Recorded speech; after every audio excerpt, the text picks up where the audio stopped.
자, 전 시간까지는 감정평가에 대해서 이론적으로 가치가 어떤 형태로 결정되냐 이런 측면에서 알아봤습니다. 자, 지금부터는 본격적으로 진짜 이제 가치를 평가해 보는 겁니다. 이걸 감정평가의 3방식이다 해주는데, 이 감정평가할 때는 세 가지 측면에서 평가해 볼 수 있다는 얘기입니다. 이걸요 감정평가의 3방식이다 이렇게 얘기합니다. 자, 어떤 부동산의 가치를 평가하는데 맨 먼저 이 들어간 비용이 얼마냐, 그래서 이 비용성에 입각해서 평가해 볼 수도 있습니다. 그 다음에 두 번째는 이제 요와 유사한 놈이 최근에 거래한 적이 있다는 얘기죠. 그래서 그걸 가지고 좀 차이점을 수정해 보겠다. 그래서 이걸요 시장에서 거래되는 가격을 기초로 평가한다 해서요 시장성에 근거해서 평가한다 이렇게 얘기합니다.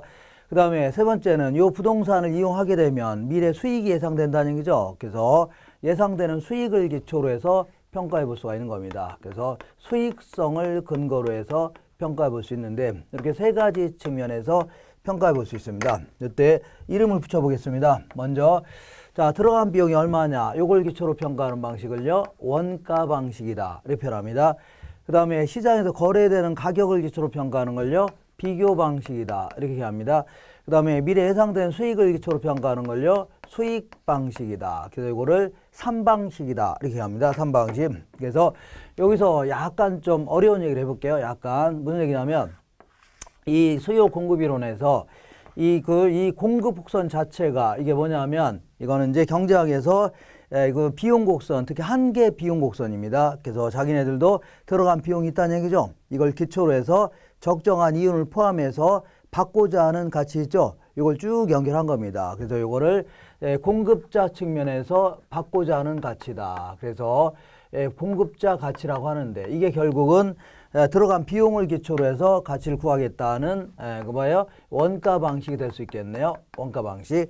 그 다음에 이 수요 곡선이라는 게 뭐냐면, 이 경제학에서 이거를 한계 효용 곡선이다 이렇게 합니다. 무슨 얘기냐면, 자기도 이 부동산을 구입하면서 얻을 수 있는 미래 만족감 같은 거 있죠. 아니면 편익, 아니면 이건 수익, 이런 거에 대한 대가로 지불하고자 하는 얘기입니다. 지불하고자 한다. 그래서 결국은 수익자 측면에서, 자, 수요자 측면에서 지불하고자 하는 가치죠. 그래서 수요자 측면에서의 가치다 하집니다.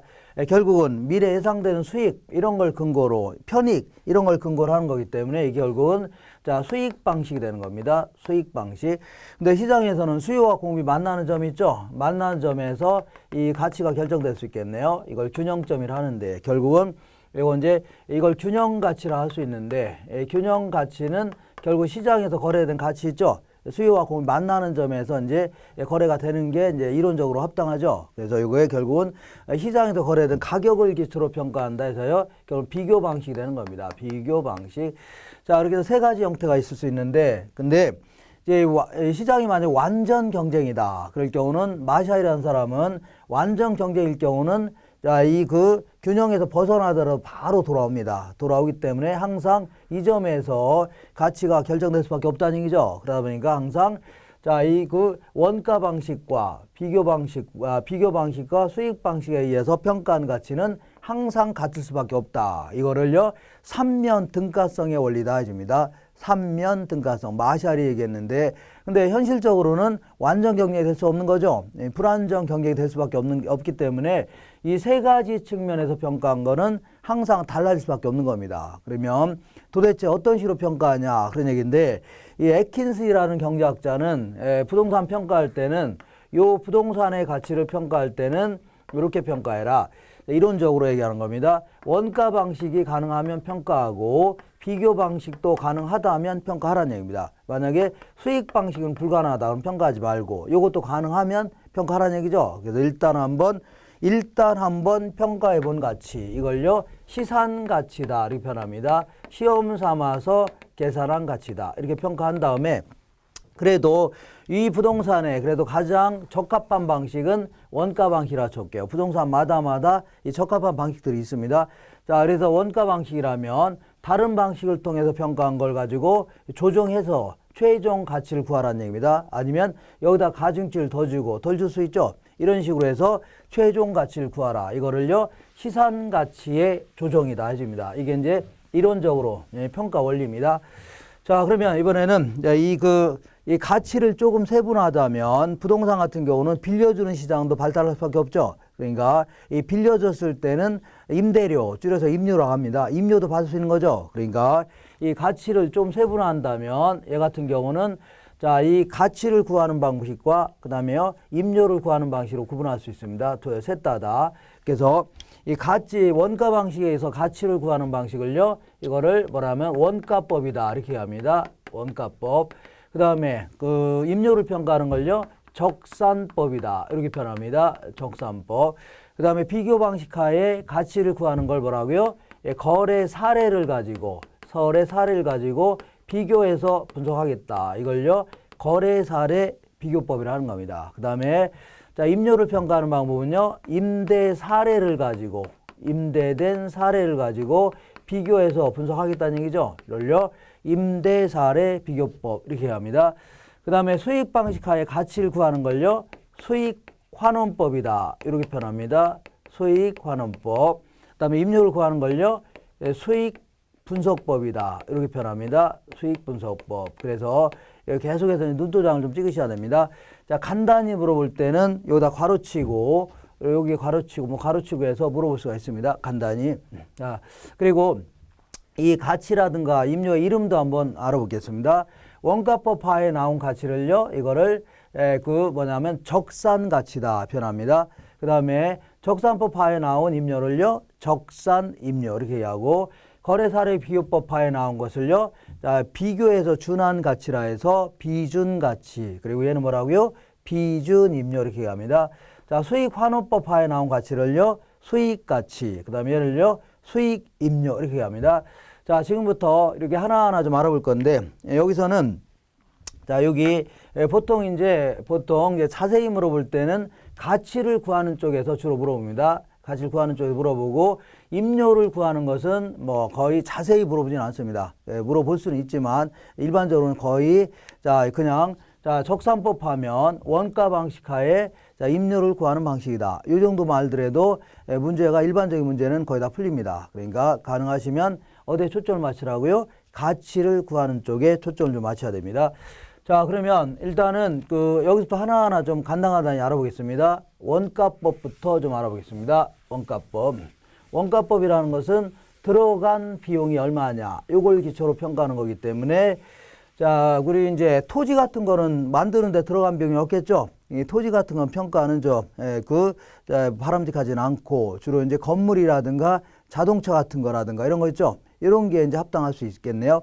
그렇지만 토지라 하더라도 뭐 조성지라든가 매립지 같은 거 있죠. 이런 것들은 뭐 들어간 비용도 있겠죠. 요걸 기초로 해서 평가해 볼 수는 있는 겁니다. 어쨌거나 맨 먼저 원가법이다. 자, 원가 방식 하에 가치를 구하는 걸 뭐라고요? 원가법이다. 이렇게 합니다. 얘는 들어간 비용이 얼마냐 아니면 애초에 구입한 비용이 얼마냐 요걸 기초로 해서 평가하는 방식입니다. 이걸 뭐라고요? 원가법이다. 이렇게 합니다. 그래서 어디 있냐면 우리 교재는 369페이지에 있는데 이런 얘기입니다. 이렇게 자 요게 뭐냐면 요게 이제 어떤 지우개가 있다 쳐볼게요. 요 지우개가 있는데 요 지우개는 5년 동안 쓰게 되면 애초에 처음에 얼마에 구입했냐면 10,000원에 구입했습니다. 10,000원에 구입했는데 지금 2년이 됐습니다. 2년은 썼다는 얘기죠. 그리고 5년이 지나면 이거 버려야 된다고 쳐볼게요. 버려야 된다. 그러니까 5년 동안 쓰게 되면 버려야 된다는 얘기죠. 그리고 요거는 매일매일 쓴다고 쳐볼게요. 일요일로만 빼고 매일매일 쓰게 되니까 5년 동안 평균적으로 가치는 점점 감소할 수 있겠네요. 그러면 자 10,000원짜리가 5년이 지났으니까 가치가 떨어졌겠죠. 그런데 이거는 자 10,000원 나누기 5하니까 그 매년 가치가 비슷하게 떨어진다면 요때 2,000원 해갖고 총 얼마 가치 갔어요? 4,000원만큼 가치가 감소했겠네요. 4,000원. 그러니까 4,000원만큼 가치 감소했으니까 이때는 얼마라고요? 6,000원 정도 되는 거 아니냐. 이렇게 평가하는 걸 뭐라고요? 원가법이다. 이렇게 합니다. 원가법. 이렇게 평가하는 것까지는 좋았는데 문제는 요게 중고시장도 있다고 쳐볼게요. 중고시장. 중고시장에 가서 알아봤더니 한 2년 된 거, 지우개가 2년 된 중고시장이 있는데 요거 물어봤더니 요즘에 한 10,000원 정도 한답니다. 10,000원. 그러니까 요것도 물가가 올라갈 수 있다는 얘기죠. 2년 전에 비해서 요즘에는 물가가 훨씬 더 올라갈 수 있잖아요. 그러니까 이 물가 상승을 반영하지 않고 이대로 평가하면 안 된다는 얘기죠. 그러면 아주 중요한 얘기입니다. 그럼 어떻게 평가하냐 그런 얘기입니다. 그럼 이렇게 해보자. 자, 2년이 된 시점에서 요거를 다시 한번 새 거를 구입한다고 가정해 볼게요. 2년이 된 시점에서 다시 한번 구입한다면 얼마라고요? 한 15,000원이랍니다. 요즘에는 얼마라고요? 15,000원이랍니다. 그리고 요거는 5년 지나면 버려야 되니까 자, 매년 15,000원을 얼마로 나눠요? 5로 나누니까 3,000원씩이죠. 그래서 여기서 3,000원 가치 감소해서 6,000원만큼 가치 감소했죠. 그러면 이때는 9,000원 정도 되겠네요. 이렇게 평가하겠다는 얘기죠. 이걸 한다고요? 원가법이다. 이렇게 하는 겁니다. 알겠죠? 그러니까 물가 상승도 반영시켜서 이렇게 평가하겠다 하는 걸 뭐라고요? 원가법이다. 그럼 똑같은 논리로 어떤 건물이 있는데 어떤 건물이 딱 있어요. 지은 지 5년 된 건물입니다. 1년, 2년, 3년, 4년, 5년 된 건물이 있는데 자, 건물만의 가치를 얘기하는 겁니다. 토지는 빼고 건물을 짓는데 얼마 들어갔냐면 1억이 들어갔다고 쳐볼게요. 1억이 들어갔는데 5년 정도 지났으니까 가치가 많이 낡고 노화되면서 떨어졌겠죠. 그리고 건물만의 가치는 건물 같은 경우는 한 40년, 30년 지나면 철거해야 되죠. 그러니까 매기 가치가 좀 떨어질 수가 있는 겁니다. 이렇게. 자, 이때 5년 정도 지나니까 아무래도 한 3,000원 정도, 3천만 원 정도가 가치가 떨어졌으니까 이때는 한 7천만 원 정도 되는 거 아니냐. 이렇게 평가하는 걸요. 원가법이라는데 이것도 이렇게 평가하면 문제가 생길 수 있네요. 왜 문제가 생기냐면 똑같이 생긴 건물인데 그 5년 된 건물이라는 얘기죠. 근데 그거를 중개사님한테 물어봤더니 요즘에 한 2억 정도 한답니다. 2억 정도. 물가 분야 건물 가치도 올라갈 수 있죠. 그러니까 자, 이 그 물가가 분야 올라가는 바람에 2억 정도 한다는 얘기죠. 그럼 이렇게 평가하면 7천만 원밖에 안 되는 거 아닙니까? 그럼 이렇게 평가하면 돼요, 안 돼요? 안 되는 겁니다. 그러면 어떤 식으로 평가하냐면 이렇게 평가해 보자. 자, 요 건물을 5년 된 시점에서의 건축 자재라든가 인건비 같은 거 있죠? 이런 게 많이 올랐겠네요. 5년 된 시점에서의 건축 자재 가격, 인건비 같은 걸로 다시 한번 지어본다 가정해 보는 겁니다. 다시 한번 지어보면 1억이 아니라 얼마 들어간다고요? 3억 정도 들어갈 거 아니냐. 그러면 일단 물가 상승이 반영된 거죠. 예, 상승이 반영됐다. 그러면 매기 가치가 떨어질 겁니다. 그래서 예를 들어 한 1억 정도 가치가 떨어졌다. 아까처럼 1억 정도의 가치가 떨어졌으니까 이때는 얼마라고요? 2억 정도의 가치가 있는 거 아니냐. 이렇게 평가하는 걸 뭐라 한다고요? 원가법이다. 이렇게 표현합니다. 자, 그러면 지금부터 이름을 붙여보겠습니다. 요 3억을 뭐라 하냐면 재조달 원가다. 이렇게 표현합니다. 무슨 원가라고요? 재조달 원가다. 자, 그래서 자, 5년 된 시점에서의 건축 자재 가격, 인건비 같은 걸로 다시 한번 지어본다면 아니면 다시 한번 구입한다면 들어가는 비용 있죠? 이걸요. 재조달 원가다. 그리고 요 1억을 뭐라 하냐면 1억을 자, 가치가 감소했다는 얘기죠.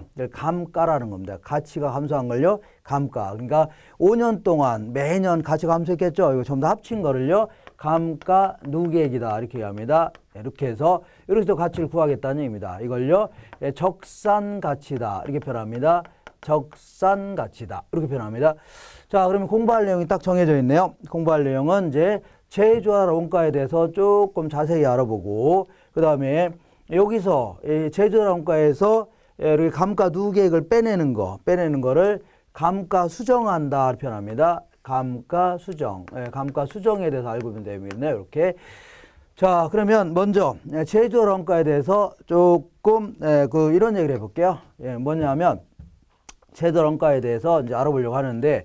요거를 이제 5년 된 시점에서 다시 한번 지어보겠다는 얘기죠. 다시 한번 지어보는데 이렇게 두 가지 형태가 있겠네요. 뭐가 있냐면 자기가 직접 건설했다고 가정해 볼 수도 있고 아니면은 건설업자한테 맡겼다고 가정할 수도 있겠네요. 이걸 도급 건설이다. 자, 이 건설업자한테 맡겨갖고 건설업자가 일의 완성만 도와주는 거 있죠. 이거를 도급 건설이다 해줍니다. 도급 건설.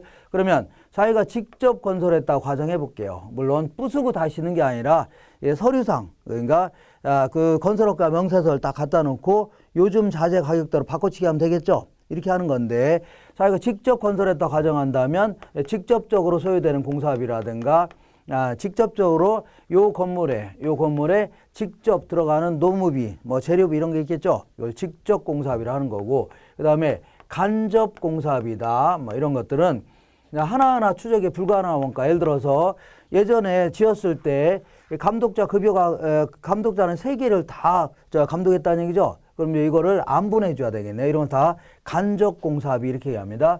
자, 이렇게 직접적으로 추적이 불가능한 거. 그러니까 우리 시험에 자세히 안 물어보니까 그냥 직접적인 소요비, 간접적인 소요비 있죠. 요거 외에도 자기가 직접 건설하게 되면 뭐가 또 들어가요?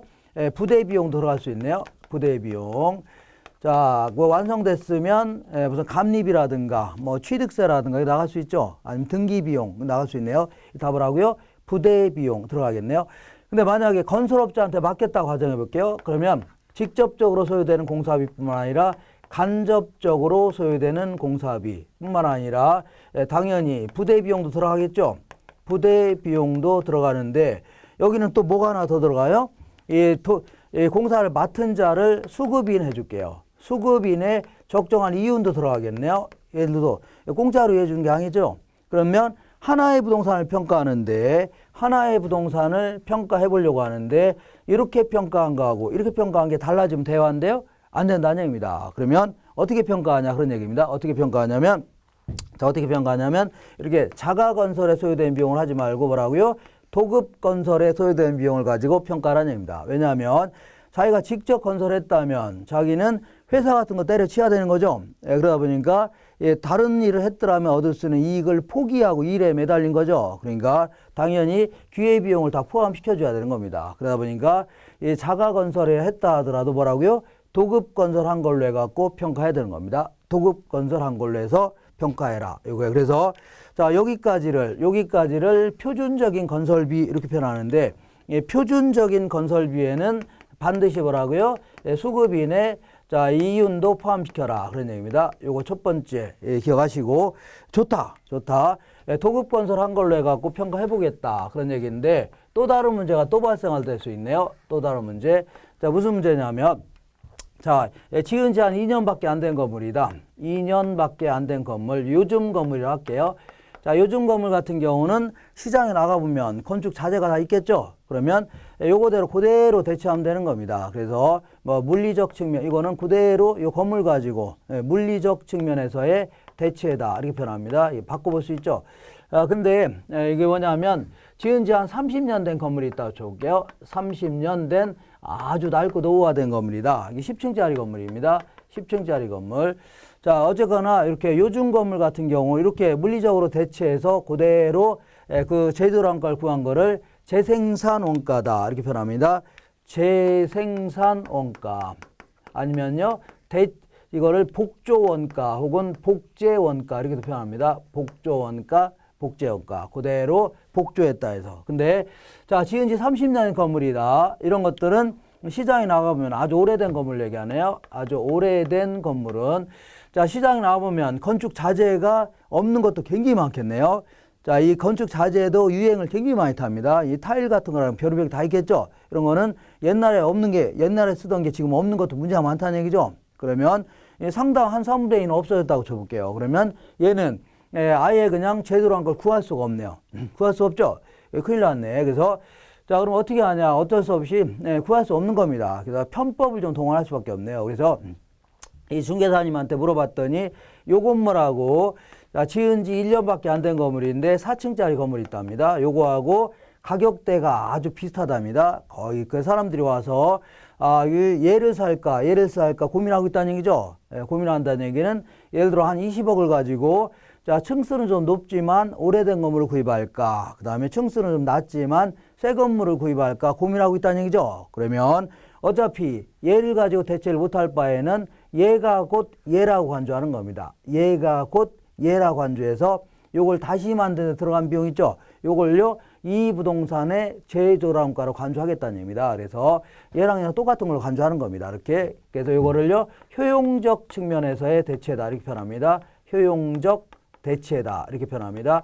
자, 그래서 이렇게 해서 평가한 거를요 대치원가다 혹은 대체원가다 이렇게 표현합니다. 대체원가다. 그래서 요거는 좀 조심할 게 있는데 이 대치원가로 구했을 때는 이 구닥다리 같은 건물을 바로 요걸로 간주한 겁니다. 얘가 곧 얘라 간주해서 이렇게 이 구식화된 건물이 요 시에 새로운 건물하고 똑같다 간주한 겁니다. 얘가. 그래서 그러다 보니까 나중에 형식이 구식화됐다, 뭐 기능이 좀 좋아졌다 해서 이거를 기능적 감가 같은 걸 하게 되면 한 번 또 감가가 되는 겁니다. 이중 감가가 되는 겁니다. 그래서 그냥 암기하세요. 얘를 기능적 감가라는 거를 또 하면 돼요, 안 돼요? 안 된다. 여기까지만 기억하시고, 자, 한번 밑줄 쳐볼게요. 밑줄. 자, 우리 370페이지 보시면 자, 위쪽에 제도라 원가가 있는데 제도라 원가는 자, 읽어보겠습니다. 의의 대상 물건을 기준 시점 현재 평가하고자 하는 시점 현재 새로이 제조를 할 경우에 다시 한번 지어보거나 다시 한번 구입하거나 아까 같이 지우개 같은 거 다시 한번 구입해 볼 수 있죠.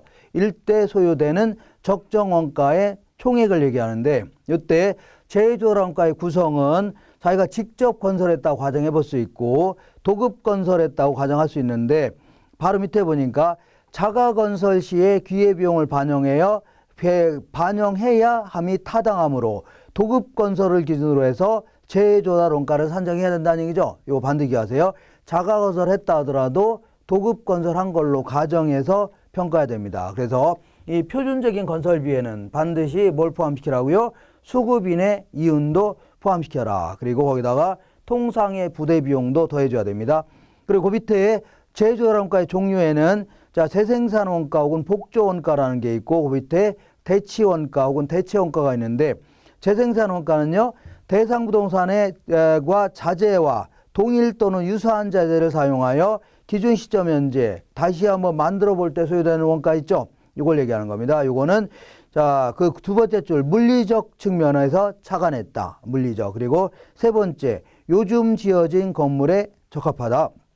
그 밑에 대치원가, 대체원가, 대상 부동산과 동일한 효용, 만족감을 갖는 부동산을 찾아낸 다음에 그걸 가지고 최신의 자재와 디자인에 의하여 신축하여 대체한다는 얘기죠. 그래서 요즘에 최근에 지은 거를 만족감이 비슷한 놈을 찾아내서 그놈 가지고 대체하겠다는 얘기입니다. 그래서 요거는 자, 그 세 번째 줄 오래된 가옥이라든가 공장의 형태의 평가에 적합하고 그리고 바로 밑에 기능적 감가를 하면 돼야 한대요. 안 된다는 얘기입니다. 그리고 자, 371페이지에 거기에 제조랑가의 산정 방법이 있는데 요거는 이제 그 나올 가능성 많지는 않으니까 쭉쭉 읽어보세요. 그 다음에 한 장 넘겨보시면 기출문제 풀어볼게요. 기출문제는 반드시 뭘 포함시키라고요? 초급인의 이윤까지 포함시켜라. 그 얘기입니다. 읽어볼게요. 다음 건물의 기출체크 제곱미터당 제조랑가를 구해봐라. 자, 20년 된 준공된 20년 전에 준공된 5층짜리 건물이 있는데 그러니까 20년이 됐답니다. 지은 지 20년이 됐대요. 자, 그럼 20년이 됐는데 요게 애초에 건물 지을 때 얼마 들어갔나 보겠습니다. 자, 이 그 대지 면적은 상관없고 연면적만 신경 쓰시면 됩니다. 1450제곱미터이고 준공 당시 공사비가 얼마 들어갔냐면 직접 공사비 3억, 간접 공사비 3천만 원, 합계 3억 3천만 원, 그리고 개발업자 이윤 7천만 원 반드시 더해주라고 했죠. 그래서 합쳐서 얼마라고요? 4억이 들어갔답니다. 4억. 자, 그럼 이거를 물가 상승을 반영시켜줘야 되죠. 물가 상승. 그러니까 5년 된 시점에서의 건축 자재 가격, 인건비로 다시 한번 지어본다면 이렇게 해줘야 되는데 이렇게 하려면 상당히 복잡하게 문제를 물어봐야 됩니다. 그래서 여기서는 간단히 자, 뭐라고 했냐면 20년 전에 건축비 지수는 100인데 기준 시점, 평가하고자 하는 시점에서는 건축비 지수가, 물가 지수가 145라고 했죠. 145라고 했으니까 자, 20년에 비해서 지금까지 45%가 건축비가 올랐다는 얘기입니다. 그런 얘기입니다. 그러니까 어떻게 계산하면 돼요? 4억 곱하기 하나 더 해줘야 되겠네요. 곱하기 100분의 145 이렇게 해주면 됩니다. 이렇게 해주면 물가 상승이 반영되는 겁니다. 이게 바로 재조달 원가가 되는 겁니다. 5억 8천만 원. 자, 5억 8천만 원이 재조달 원가입니다. 자, 근데 여기서는 제곱미터당 재조달 원가라고 했죠. 그러니까 그 연면적이 1450제곱미터이니까 계산해야 되겠네요. 그렇게 되면 자, 40만 원이 될 겁니다. 1제곱미터당 40만 원. 이게 정답입니다. 자, 이렇게 해서 여기까지 정리하시면 됩니다. 자, 그러니까 이렇게 반드시 뭘 포함시키라고요? 수급인의 이윤도 포함시켜라. 여기까지 알았고. 자, 이번에는 자, 여기서 제2조달원가에서 감가 누계액을 빼내는 거. 이걸 말한다고요? 감가 수정한다. 이렇게 표현합니다. 감가 뭐라고요? 수정한다. 이렇게 해주는데, 자, 감가 수정에 대해서 알아보겠습니다. 자, 거기 보시면, 자, 감가 수정 관련돼서 두 번째 줄, 재조달 원가에서 공제하여 기준 시점에 있어서 대상 물건의 가치를 적정화하는 작업을 감가 수정한다 해줍니다. 그래서 간혹가다 우리는 감가 수정이라는 용어도 쓰고, 감가 상각이라는 용어도 쓰는데, 어쨌거나 감가 상각이 먼저 나온 제도인데, 먼저 나온 용어인데, 똑같은 표현을 쓰게 되면, 자, 이 아무래도 좀 안 맞으니까 그 용어를 바꿨을 뿐입니다. 그래서 이거를 감가 수정이라는 표현 쓰고, 이걸 뭐라 할까요? 감가 상각이라 하는데, 나중에는 막 섞어서 쓰기도 합니다. 지금 이제 얘는 구분하라는 얘기인데, 그래서 감가 상각은 기업 회계에서 나오는 용어입니다. 기업 회계라든가 세법 이런 데 나오는 용어고, 감가 수정은요, 감정평가에서 나오는 용어입니다. 감정평가, 부동산의 평가 이런 데 나오는 용어인데, 어쨌거나 얘는 어떻게 하자는 얘기냐면 이렇게 하자는 얘기입니다. 요 똑같이 지은 지 5년 된 건물이 있는데 애초에 1억이 들어갔다는 얘기죠. 근데 요거를 5년 된 시점에서의 건축 자재 가격, 인건비로 다시 한번 지어본다면 3억 들어간다는 얘기죠. 이걸 재조달 원가라는 겁니다. 그리고 자, 5년 정도 지났으니까 가치가 많이 떨어졌겠죠. 이 가치 감소분을 빼서 자, 이 시점에서의 적정한 가치를 구하겠다는 얘기입니다. 가치를 구하겠다. 그래서 이거는 현존 재화의 가치를 구하려고 하는 겁니다. 지금 현재 재화에 뭘 구하려고요? 가치를 산정해 보려고 하는 겁니다. 현존 재화의 가치를 구하려고 한다. 이게 이제 주목적입니다. 근데 감가 수정은 기업 회계에서 나온 용어입니다. 기업 회계에서는 자, 이건데 어떤 부동산을 어떤 건물을 아니면 기계라고 쳐볼게요. 기계를 자, 이 1,000억에 구입했다고 쳐볼게요.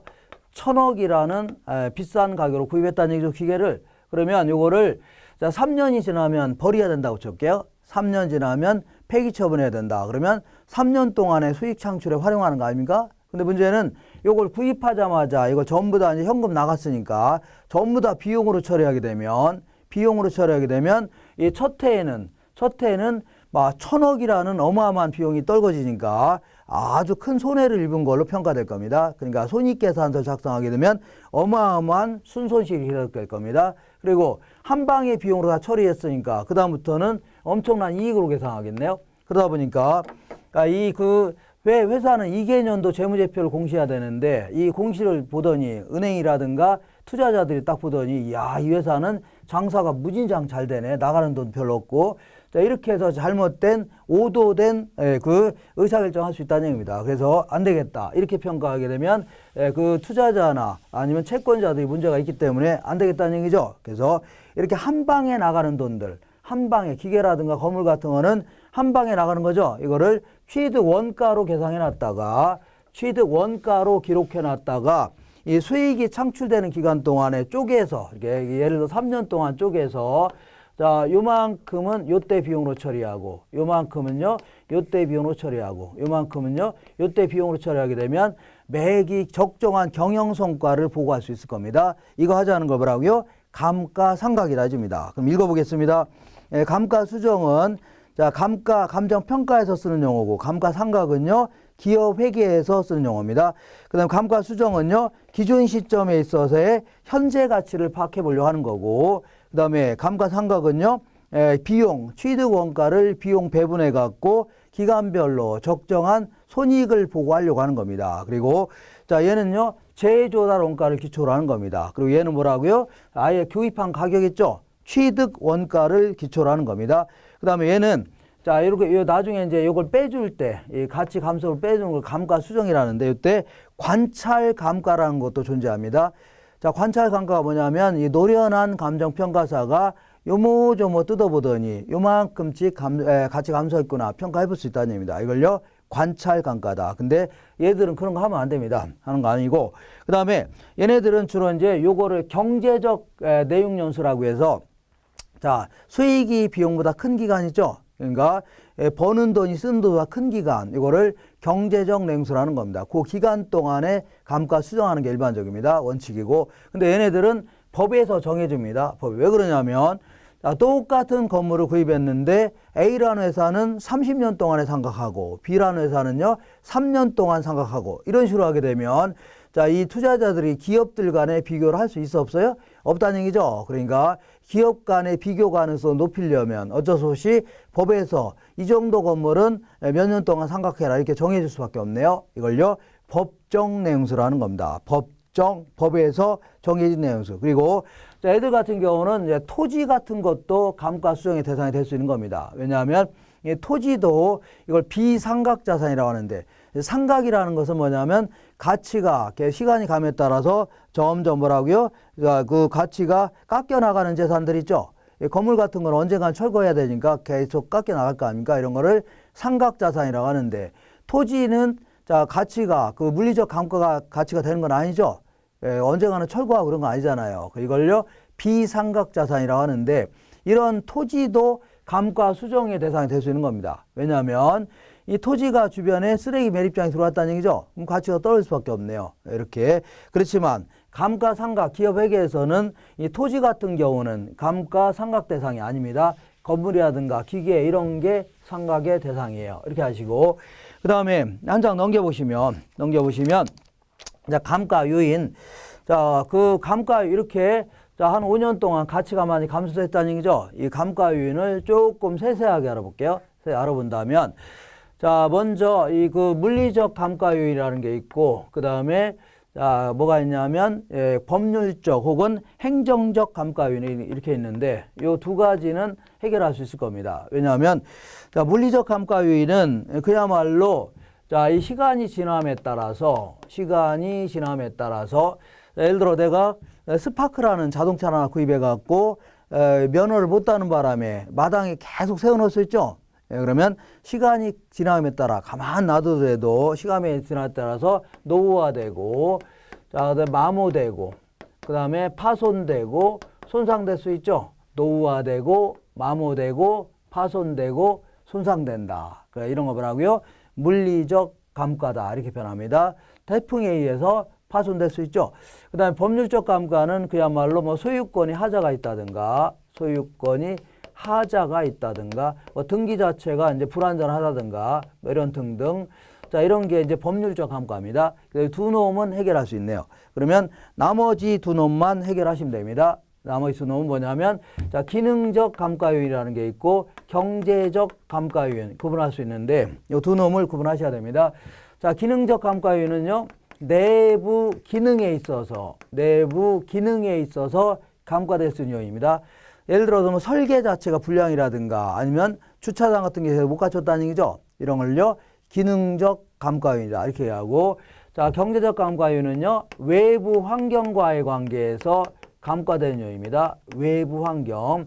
예를 들어서 자, 그 공장 한복판에 주택이 있다든가 이런 거 있죠. 아니면 내 건물은 새 건데 주변이 점점 쇠퇴기에 접어들어서 가치가 떨어질 수 있죠. 이런 건 답을 하고요. 이거를 경제적 감가 요인이라 하십니다. 그래서 요거 예들을 좀 기억하셔야 됩니다. 자, 기능적 감가 요인의 예의 두 번째 줄 볼게요. 자, 동종 유형의 부동산에 기술의 혁신이 있었다든가 설계 자체가 불량이라든가 설비의 부족 또는 과잉, 건물과 부지의 불균형이 있죠. 이런 게 일종의 답을 하고요. 기능적 감가 요인이고 경제적 감가 요인은요. 인근 지역이 쇠퇴했다든가 부동산과 환경과의 부적합, 그 다음에 대상 부동산이 시장성이 저하했다는 얘기죠. 이런 거 답을 하고요. 경제적 감가 요인이 따집니다. 자, 그러면 이제 여기서 뭘 좀 알아볼 거냐면 감가 수정하는 내용을 알아보겠습니다. 감가 수정은 재조달 원가에서 그 감가 누계액을 빼내는 걸 뭐라고요? 감가 수정한다. 이렇게 표현합니다. 감가 수정하는데 자, 여기서는 이제 감가 수정은 우리 감정평가 규칙에 따르면 자, 거기 374페이지 딱 중간에 감가 수정 방법이라고 해서 자, 감가 수정은 내용 연수를 표준으로 한 읽어볼게요. 정액법, 정률법, 상환기금법 중에서 자, 대상 부동산에 적합한 방법을 선택하여 실시하여야 한다. 이렇게 표현했기 때문에 이게 원칙이라는 얘기입니다. 원칙. 다만 자, 자, 이 경우에 물리적, 기능적, 경제적 감가 요인을 고려하여 관찰 감가 등으로 조정하거나, 이게 원칙인데, 내용 연수가 원칙인데, 관찰 감가법 등으로 조정하거나, 아예 처음부터 여의치 않을 경우는요, 관찰 감가 등에 따라서 감가 수정할 수 있다는 얘기죠. 그래서 여기서 관찰 감가 등이라는 것은 자, 관찰 감가법이라든가 분해법, 시장 추출법, 임대료 손실 환원법 이런 게 있는데, 자, 시장 추출법이라든가 임대료 손실 환원법 이런 것들은 이런 내용들이 있구나 정도 하시면 됩니다. 그래서 간단히 관찰 감가법과 분해법만 조금 이따 정리하시면 됩니다. 자, 그럼 이 논리를 좀 간단히 하기 위해서 이런 얘기를 해볼게요. 어떤 건물이 있는데, 자, 이 건물을 이렇게, 자, 논리 자체를 좀 간단히 하기 위해서 지은 지 2년 된 건물이고, 자, 지은 지 2년 된 건물이랍니다. 그래서 애초에 800만 원이 들어갔답니다. 80만 원이 들어갔다 쳐볼게요. 자, 건물을 짓는데 80만 원 들어갔는데, 지금 지은 지 2년 됐습니다. 2년 된 시점에서의 건축 자재 가격, 인건비 이런 걸로 다시 한번 지어본다면 100만 원 들어간답니다. 100만 원. 그러면 이거를요, 재조달 원가라는 겁니다. 100만 원이 뭐라고요? 재조달 원가. 그리고 요거는 5년이 지나면 철거해야 된답니다. 철거해야 된다는 얘기는 이때서부터는 수익보다 비용이 크다는 얘기죠. 그래서 이 5년을 경제적 냉소라는 겁니다. 근데 이걸 철거하게 되면 하다못해 쇳덩어리 이런 거 나와야 안 나와요? 나오죠. 요거 고물상에 팔면 돈이 돼요, 안 돼요? 된다는 얘기죠. 그래서 자, 이 금액이 한 10% 정도인 자, 110만 원 정도는 챙길 수 있다 쳐볼게요. 챙길 수 있다. 그러면 이 100만 원짜리가 5년 지나면 얼마밖에 안 남아요? 90만 원밖에 안 남죠. 저 10만 원밖에 안 남죠. 그러니까 90만 원만큼 가치가 감소했다는 얘기죠. 그러면 90만 원을 매기 적정히 감액을 시켜야겠다는 얘기입니다. 그래서 이렇게 해서 2년 된 시점에서의 가치를 구하겠다 하는 걸 뭐라고요? 이거를 내용 연수에 한 방법이다 집니다. 내용 연수에 한 방법. 여기에는 크게 이제 세 가지가 있습니다. 자, 맨 먼저 정액법이라는 게 있고, 그 다음에 정률법, 상환기금법 이렇게 있는데, 이건 이렇게 해볼게요. 자, 정액법은 이렇게 해보자. 자, 그림을 통해서 확인해 볼게요. 정액법은 이렇게 본다면, 자, 정액법은 요게 이제 100만 원 재조달원가입니다. 100만 원 재조달원가를, 이게 100만 원인데, 요거 그리고 5년 지나면 10만 원 챙길 수 있다고 했죠. 그러면 이만큼이 가치가 감액이 되는데 요거를 적정액이 빼주자 그런 얘기인데, 정액법은 그대로 그야말로 매기 똑같은 금액씩 빼주자는 얘기입니다. 똑같이. 그러면 이 90만 원 나누기 자, 5월 주면 매년 그러니까 매년 똑같은 금액씩 빼주자는 얘기입니다. 똑같은 금액씩.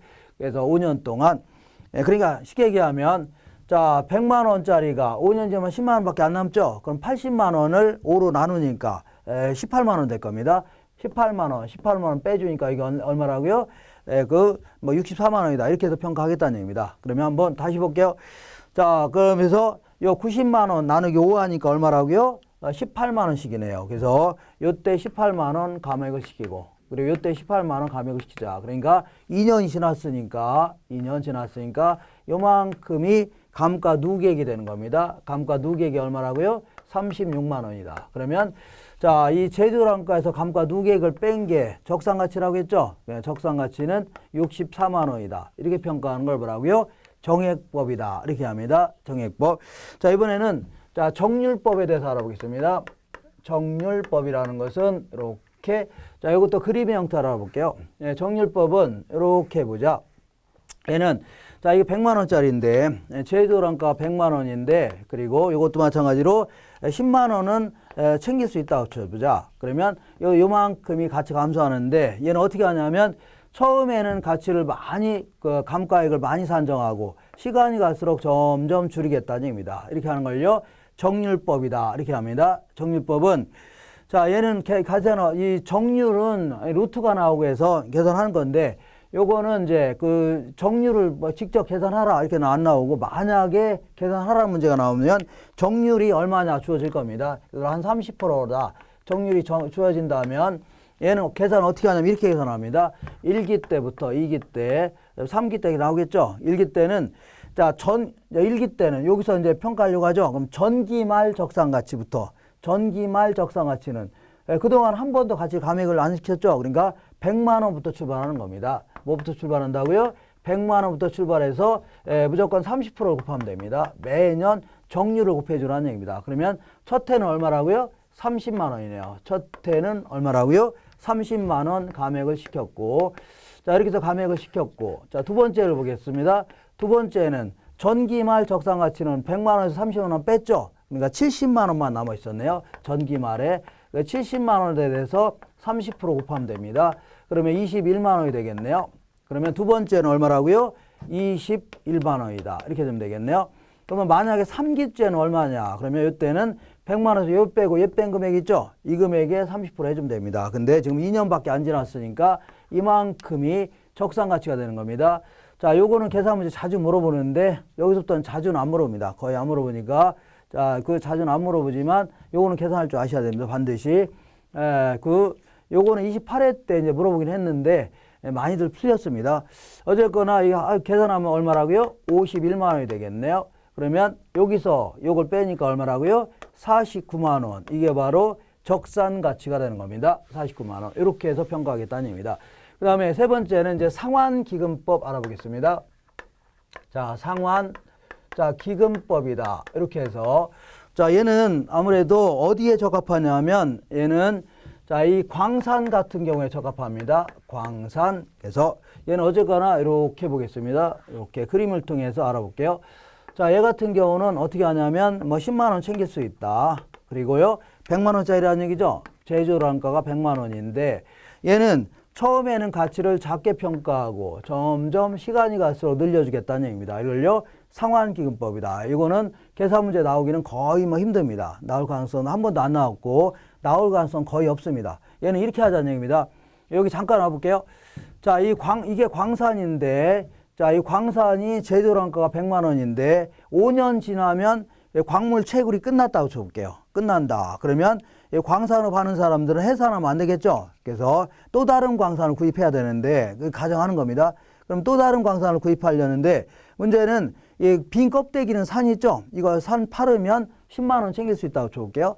그러면 똑같은 광산을 또 구입하려면 90만 원만 있으면 되겠네요. 그럼 100만 원 붙여서 광산을 또 할 수 있죠. 이걸 가정하는 겁니다. 그러면 90만 원을 만들려면 자, 매년 얼마씩 그 적립해야 되나. 그래서 자, 그만큼씩 매기 가치가 감소하는 부분을 적립한다고 가정하는 겁니다. 그래서 그러면 90만 원짜리 적금에 가입했을 때 매기 불입할 금액 있죠. 그만큼 정도씩 가치가 감소한다고 해서 그만큼 불입한다고 가정하는 겁니다. 자, 그러면 계산하면 우리 이제 투자론에서 공부했었는데 자, 3억짜리 적금에 가입했을 때 매기 불입할 돈을 계산할 때는 감채기금 개수를 곱합니다. 그래서 이것도 90만 원 곱하기 감채기금 계산하면 147417 나옵니다. 자세히 안 물어보니까 걱정 마세요.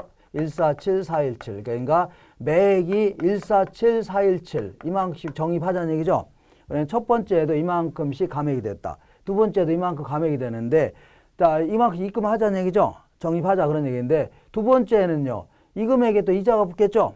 이자가. 그래서 이자 붙여서 이만큼 받는 거 아닙니까? 그렇게 생각하시면 됩니다. 그래서 첫 해는 147417. 자, 그냥 느낌으로 하시면 됩니다. 자, 두 번째에도 147417인데 여기는 이자가 붙겠죠. 그래서 162 159가 나올 겁니다. 자, 그렇게 해서 이기말 현재 1년 동안 이자가 붙을 거 아닙니까? 입금해 놓은 거. 그러면 요만큼이 자, 이 감가 누계액이 되는 겁니다. 309576 이 정도 되겠네요. 자, 그러면 100만 원에서 요거 빼니까 이게 바로 적산가치가 됩니다. 690424 이렇게 690424 이렇게 되는데 이거 계산 문제 안 나옵니다. 그냥 이해를 도우려고 하는 거니까. 자, 여기서 이제 일단은 상환기금법은 광산 같은 게 적합하다 해주고 정액법 같은 경우는 아무래도 건물이라든가 각종 구축물, 건물 같은 경우라든가 각종 구축물 같은 경우는 매기 일정액씩 감액이 된다는 가정이 합리적입니다. 그렇지만 정률법은 각종 기계라든가 동산이라든가 자동차 같은 거, 자, 자동차 같은 걸 구입했다. 그러면 동네 한 바퀴 도는 순간 중고차가 되는 거죠. 그러니까 처음에는 가치를 좀 많이 평가하고 나중에 그 13년 된 차나 14년 된 차나 뭐 그게 그거죠. 그러니까 그 차이가 별로 없다는 얘기입니다. 자, 이렇게 해서 초창기 때 저 초기에 감가액이 가장 많이 산정되는 게 정률법입니다. 정률법. 그 다음에 이제 정액법입니다. 정액법. 그 다음에요 상환기금법 이렇게 되는 겁니다. 그래서 자 이거 거꾸로 됐네요. 자, 초기에 감가액이 가장 많이 산정되는 게요 정률법. 그 다음에 정액법, 상환기금법 이렇게 됩니다. 그래서 이렇게 감가상각비가 감가액이 가장 많이 산정되는 게 정률법, 정액법, 상환기금법이라는 얘기죠. 그래서 이렇게 자, 감귤, 액상 뭐 이런 식으로 해서 암기하든지 하고 자, 그림석이 머리 떠올라서 상관없습니다. 이렇게. 그리고 감가액이 많이 산정되면 거꾸로 자, 적상가치는 작을 수밖에 없네요. 그래서 얘가 가장 크고 이쪽으로 갈수록 적상가치는 작아지는 겁니다. 이렇게 해서 정리하시면 됩니다. 그런 내용이 쭉 적혀 있으니까 그거 위주로 해서 한번 읽어보시고 그 다음에 거기 376페이지에 의에서 10번째 줄에 내용연수 초기에 감가액 또는 감정평가액 크기 있죠. 여기 주어져 있으니까 그거 좀 암기 좀 하세요. 그 다음 그 밑에 관찰감가법이라고 있는데 얘는 뭐냐면 노련한 감정평가사가 자, 이제 물리적 감가요인, 기능적 감가요인, 자, 경제적 감가요인을 구분한 다음에 자, 물리적으로는 요 정도 감액이 됐구나. 기능적으로는요, 요 정도 감액이 됐구나. 경제적으로는 요 정도 감액이 됐다. 이렇게 해서 평가하는 걸 뭐라고요? 관찰감가법이라는 겁니다. 그래서 장점은 아무래도 개별적인 상태가 세밀하게 관찰되어서 감가 수정할 수 있지만 아무래도 단점은 자, 아무래도 평가 주체의 개별적인 능력 있죠? 이런 게 많이 좌우될 수가 있는 거고 그 다음에 외부에서 관찰할 수 없는 기술적 하자 같은 거 있죠? 이런 거 좀 놓칠 수 있다는 얘기입니다. 그리고 이 분해법은 관찰감가법을 보다 업그레이드 시켜갖고 자, 물리적 감가라 하더라도 이게 치유가 가능하냐 자, 치유할 수 없는 감가냐 뭐 이렇게 해서 구분하는 겁니다. 얘도 마찬가지로 치유가 가능하냐 자, 치유할 수 없는 감가냐 구분하고 자, 경제적 감가는요 외부 환경과의 관계에서 감가요인이기 때문에 좀 더 치유할 수 없는 감가만 있는 겁니다. 이렇게 해서 자, 이렇게 해서 분해한 다음에 각각에 대해서 감액을 좀 시켜주는 겁니다. 이렇게 해서 보다 좀 세밀하게 할 수 있네요. 자, 이걸 뭐라고요? 분해법이라는데 요거는 370페이지 맨 위에 보면 이거는 어떠한 이유로 감가 수정이 되어야 하는지를 알려줄 수 있기 때문에 아주 합리적인 방법이 될 수도 있겠네요. 그 다음에 시장 추출법과 그 밑에 임대료 손실 환원법은 뭐 이런 게 있다 정도만 읽어보시면 됩니다. 그러면 그 문제를 통해서 확인해 보겠습니다. 원가법에 의한 대사물건의 기준 시점의 감가 수정액은 여기서 말하는 감가 수정액은 감가 누계액을 얘기합니다. 감가 누계액은 자 계산해 볼게요. 감가 누계액은 이렇게 자 보니까 준공 시점은 2009년 6월 30일이고 기준 시점은 평가 구간 시점은 2014년 6월 30일이죠. 5년 됐네요. 1년, 2년, 3년, 4년, 5년 된 건물이라는 얘기입니다. 자, 그리고 기준 시점 현재 제조원가가 아예 주어져 있네요. 이런 건 좀 할만합니다. 아예 주어졌으니까 2억이네요. 2억. 자, 그 다음에 보니까 경제적 내용수가 50년이죠. 50년 지나면 철거해야 된다. 그런 얘기입니다. 50년 지나면 철거해야 된다. 이렇게. 자, 그러면 요때 그 밑에 감가수정은 정액법에 의하고 그 다음에 내용연수 만료 시 잔존가치율은 10%랍니다. 그러니까 이 2억짜리가 50년 지나면 얼마는 챙길 수 있다고요? 10%는 챙길 수 있다. 이걸 잔존가치다 입니다. 남아있는 가치. 그러니까 2천만 원 챙길 수 있다는 얘기네요. 2천만 원. 자, 그러면 계산해 볼게요. 먼저 매년 감가액을 계산해 볼게요. 매년 감가액은 2억에서 얼마 빼줘야 돼요? 잔존가치인 2천만 원 빼야 되죠? 여기서 요거 뺀 게 50년 동안의 감가액이 되는 겁니다. 요거를 50으로 나누면 되겠네요. 50 평분하게 되면 매년 감가액이 얼마 나오냐면 자 360만 원 나옵니다. 360만 원. 이게 나오죠? 그러니까 매년 감가액이 360만 원씩이죠. 300. 그러면 5년이 지났으니까 5년 동안의 감가 누계액은 어떻게 하면 돼요? 360만 원 곱하기 5년 해주면 되겠네요. 5년. 자, 그러면 아마 1,800만 원이 될 겁니다. 1,800만 원. 이렇게 해서 정답은 2번입니다. 자, 이 정도 정리하시고 이 적산법 같은 경우에는 자, 여기는 의미만 좀 하시면 됩니다. 의미만. 자, 적산법은 이렇게 의미만 이렇게 아주 어렵게 나오지 않은 이상은 간단히만 물어보는 게 일반적입니다. 내가 1억을 갖고 있는데 이거를 은행에다 예치했다. 그러면 1억 예치하면 5% 이자를 받을 수 있다 쳐볼게요. 근데 이거를 내가 부동산을 구입해서 임대사업하고자 한다. 그러면 1억에다가 5% 정도는 받아내야 되겠네요. 근데 임대사업 하게 되면 막 건물은 언젠가는 철거해야 되죠. 이 가치도 점점 떨어지고 그리고 건물 같은 건 재산세도 내야 되죠. 뭐 이것도 내야 돼. 이거 뭐 우리 그 은행 예금하면 재산세 내는 건 아니겠죠. 근데 얘는 재산세도 내야 될 거 아닙니까? 그래서 이 필요로 하는 여러 가지 이제 경비도 좀 받아내야 되겠네요. 이렇게 해서 자, 요걸 뭐라 하냐면 요거를 용어만 좀 잘 기억하세요. 요걸 기초 가격 이렇게 얘기합니다. 기초 가격. 요걸요 기대 이율이라는 겁니다. 기대 이율에다가 여러 가지 필요로 한 재경비를 다 더해서 이걸 경비를 이거를 뭐라고요? 자, 이 적산한다. 적산 전력계가 이제 다 합치겠다는 얘기죠. 이렇게 해서 이 임대료를 구하겠다 하는 걸 뭐라고요? 이거를 적산법이다. 이렇게 얘기합니다. 이 정도를 아주 어렵지 않게 나온 이상은 이 정도만 물어보는 게 일반적입니다. 이 정도 하고 잠깐 끊었다가 비교 방식 알아보겠습니다. 잠깐 끊겠습니다.